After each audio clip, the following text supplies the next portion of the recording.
Welcome to The Explainer.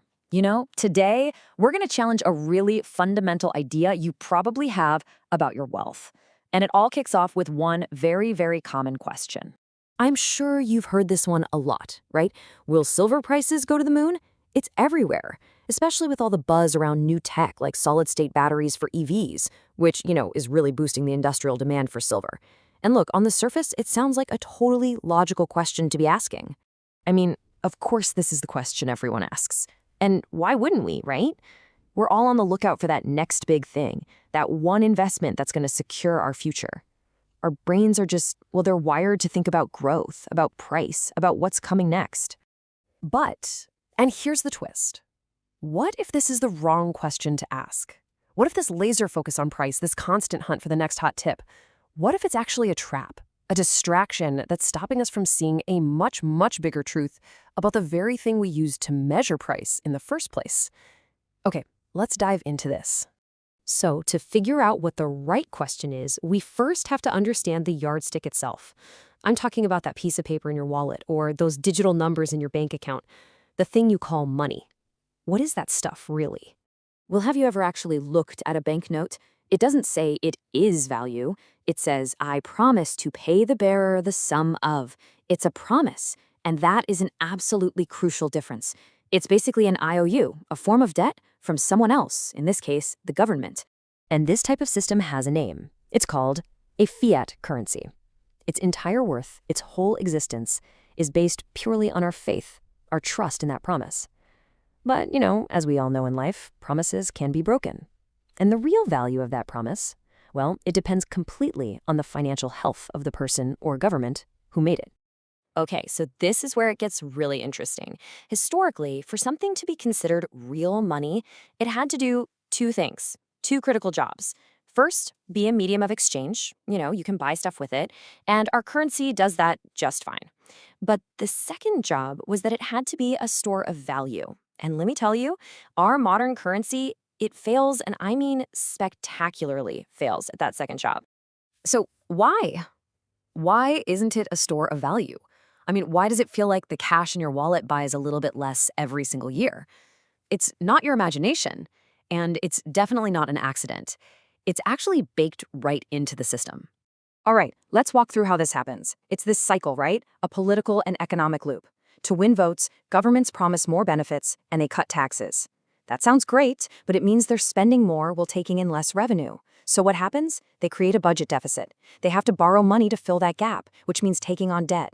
And to manage that debt, they just print more currency. And the more currency that's floating around, the less each individual one is worth. The promise gets weaker and weaker, and your purchasing power just goes down. It's an inevitable cycle. And look, this isn't just some abstract theory. We can actually grade the performance of this paper promise. We can put it to the test against real assets. So let's pull out the report card for the last 25 years or so, from January 2000 all the way to January 2026. So here's the big question.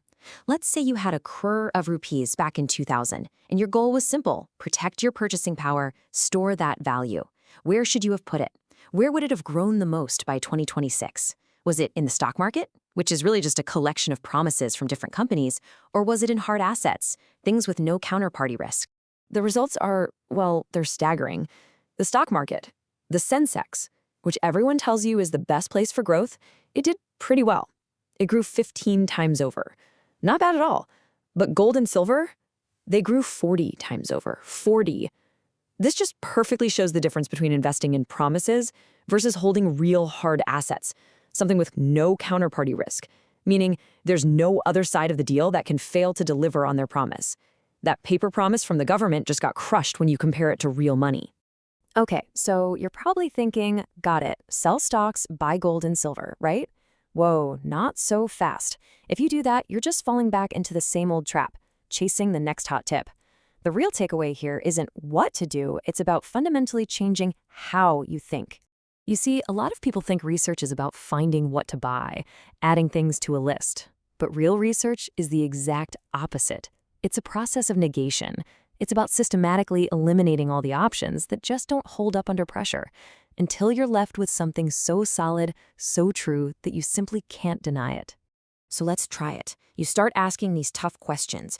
Can you really trust that paper promise, that fiat currency to hold its value over time? The data says no. So, boom, that door closes. Okay, what about the stock market? Well, it's tied to consumer debt, and consumers are pretty stretched thin. Is that a truly safe bet for the future? Maybe not. That door looks a little shaky. How about urban real estate? Are prices affordable for most people? No way. Another door slams shut.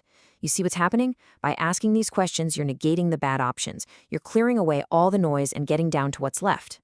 And when you've done that, when you've closed all those doors and you're left with a core truth that you just can't argue with, something amazing happens. You don't need to check the headlines every 5 minutes. You don't need to constantly trade. You can just wait patiently because you have real conviction built on understanding the fundamentals. And sometimes the most powerful action you can take is no action at all. So let's bring it all back. Instead of asking, will silver go to the moon, maybe the real question we should all be asking ourselves is this.